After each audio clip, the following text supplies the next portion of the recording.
Hello friend, आज हम लोग आगे बढ़ते हैं। हमारा पांचवा टॉपिक है छत्तीसगढ़ का पर्वत पठार एवं पाठ प्रदेश। तो सबसे पहले हम लोग बात करते हैं पूर्वी बघेलखंड का पठार विस्तार कोरिया, सूरजपुर, बलरामपुर, सरगुजा के पाठ प्रदेशों को छोड़कर बनावट जो है गोंडवाना शैल चट्टानों की क्रम से हुआ है। यह सरगुजा बेसिन के अंतर्गत आता है।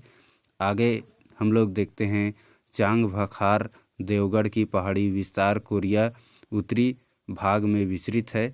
नोट: देवगढ़ की पहाड़ी छत्तीसगढ़ राज्य के बघेलखंड पठार भौतिक प्रदेश के अंतर्गत आती है। दूसरा है कैमूर पर्वत श्रृंखला कोरिया भाग जो है विंध्याचल पर्वत श्रेणी का भाग है। आगे देखते हैं रामगढ़ की पहाड़ी, यह सरगुजा में पड़ता है। भाग जो है सतपुड़ा पर्वत विशेष जो है महाकवि कालिदास ने इसी पहाड़ी में मेघदूत नामक पुस्तक का वर्णन किया गया है, जिसका छत्तीसगढ़ी भाषा में रूपांतरण मुकुटधर पांडे ने किया है। आगे देखते हैं सीता लेखनी की पहाड़ी, यह जो है सूरजपुर जिला में स्थित है। अक्सर यह क्वेश्चन जो है पूछा जाता है, सीता लेखनी की पहाड़ी कहाँ स्थित है, तो आपको याद रखना है सूरजपुर जिला में स्थित है। तो इस प्रकार से आप इनको आसानी से याद कर सकते हैं। आगे देखते हैं हम लोगों का कुछ विशेष भाग है, जैसे भारत के संदर्भ में छत्तीसगढ़ प्रायद्वीपीय उच्च भूमि भू आकृति प्रदेश के अंतर्गत आता है। छत्तीसगढ़ का सर्वाधिक भौगोलिक क्षेत्र पठारों के अंतर्गत आता है। आगे बात करते हैं जैव भौगोलिक दृष्टि से छत्तीसगढ़ राज्य दक्कन जैव क्षेत्र के अंतर्गत आता है। दूसरा हम लोग बात करते हैं छत्तीसगढ़ का मैदानी भाग, मतलब महानदी बेसिन। तो इसका विस्तार जो है छत्तीसगढ़ का मैदान जैसे बिलासपुर, रायपुर और दुर्ग संभाग में इसका विस्तार जो है अधिक मिलता है। इसका बनावट करते हैं तो कड़प्पा क्रम मतलब अवसादी चट्टानों से इनका बनावट हुआ है। इनका आकृति की बात करते हैं तो पंखाकार या चापाकार यह आकृति में है। और महानदी के तटीय भागों को महानदी बेसिन या छत्तीसगढ़ का बेसिन के नाम से जाना जाता है। इस क्षेत्र में निम्नलिखित भूस्थलीय कृतियाँ विद्यमान हैं, जैसे छुरी उदय की पहाड़ी, तो इसका विस्तार जो है कोरबा, सरगुजा और रायगढ़ क्षेत्र के अंतर्गत, मतलब छुरी उदयपुर की पहाड़ी जो है इसका विस्तार जो है कोरबा, सरगुजा और रायगढ़ के अंतर्गत स्थित है। तो यह आप याद रखेंगे। आगे बढ़ते हैं हम लोगों का मैकाल पर्वत श्रेणी। तो मैकाल पर्वत श्रेणी जो है इसका विस्तार राजनांदगांव, कवर्धा, लोरमी और पेंड्रा तक फैला हुआ है। इसका ढाल जो है पश्चिम से पूर्व की ओर है, मतलब वेस्ट टू ईस्ट। आगे बात करते हैं ऊंची चोटी। तो बंदरगढ़ की चोटी यहाँ की मैकाल श्रेणी की सबसे ऊंची चोटी है, जो कबीरधाम जिले में स्थित है। इसका स्थिति की बात करते हैं तो राज्य में पश्चिम दिशा में स्थित है। भाग की बात करते हैं तो सतपुड़ा पर्वत का यह एक विशेष भाग है। प्रभाव: मैकाल श्रेणी के कारण कबीरधाम जिला वृष्टि छाया क्षेत्र के अंतर्गत आता है। मैकाल श्रेणी के पूर्वी भाग जैसे कवर्धा, मुंगेली, उत्तरी राजनांदगांव आदि जो है वृष्टि छाया प्रदेश के अंतर्गत आते हैं। जल विभाजक की दृष्टि से बात करते हैं तो शिवनाथ नदी व वेग नदी जो महाराष्ट्र में बहते हैं, इनके मध्य यह श्रेणी उत्तरी महानदी बेसिन को उत्तरी नर्मदा बेसिन से अलग करता है। वन की बात करते हैं तो प्रमुख रूप से वन जो है साल के वन है और राष्ट्रीय राजमार्ग नेशनल हाई मार्ग 53 यहाँ से गुजरती है।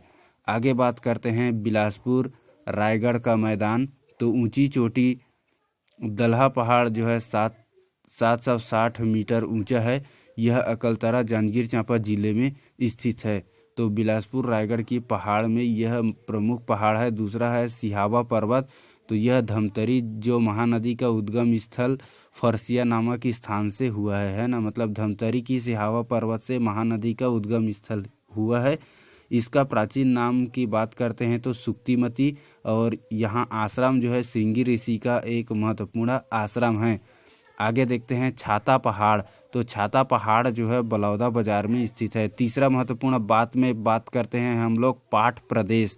तो इसका विस्तार जसपुर और बलरामपुर सरगुजा जिले में इस प्रकार के पाठ प्रदेश पाए जाते हैं। क्रम में पूर्व से पश्चिम की ओर है जमीर पाठ, जारंग पाठ, जसपुर पाठ और मैन पाठ। भाग की बात करते हैं तो छोटा नागपुर की पठार सरगुजा बेसिन की संरचना में गोंडवाना क्रम की चट्टानें अधिक है। पठारी क्षेत्र में समतल भूमि को ही हम लोग पाठ के नाम से जानते हैं। तो प्रमुख पाठ इस प्रकार से है। पहला देखते हैं मैन पाठ।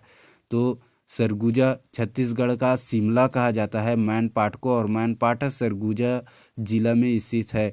1962 में तिब्बती शरणार्थी को बसाया गया था, तो मैनपाट में 1962 में तिब्बती शरणार्थी मैनपाट प्रसिद्ध है। जसपुर पाठ की बात करते हैं तो जसपुर में स्थित है। यह सबसे बड़ा और लंबा पाठ है। तो समतली भाग को हम लोग पाठ के नाम से जानते हैं। आगे देखते हैं समरी पाठ। तो यह जो है बलरामपुर जिला में स्थित है। इसका चोटी महत्वपूर्ण है, गौरलाटा चोटी, जो 1225 मीटर है। अक्सर क्वेश्चन में पूछा जाता है। आगे हम लोग बढ़ते हैं छत्तीसगढ़ के जल विभाजक प्रदेश। तो केशकाल पर्वत, महानदी व इंद्रा नदी के मध्य, मैकाल पर्वत श्रेणी, शिवनाथ और वेगगंगा जो महाराष्ट्र में बहती है, महानदी अपवाह तंत्र और नर्मदा नदी अपवाह तंत्र के मध्य में स्थित है। आगे बात करते हैं दंडकारण्य पठार। तो चौथा बिंदु हमारा पठार आ गया है। इसका विस्तार जो है बस्तर संभाग में है। राज्यों में अगर बात करते हैं तो छत्तीसगढ़, तेलंगाना, आंध्र प्रदेश व उड़ीसा है। विशेष की बात करते हैं तो दंडकारण्य परियोजना बस्तर में संचालित है।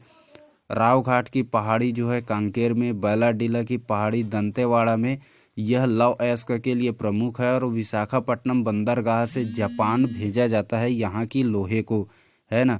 आगे हम लोग बात करते हैं छत्तीसगढ़ का सबसे प्राचीन शैल है अबुझमाड़ की पहाड़ी। इसका विस्तार नारायणपुर में हुआ है। यहाँ वन की सागौन वन आच्छादित है।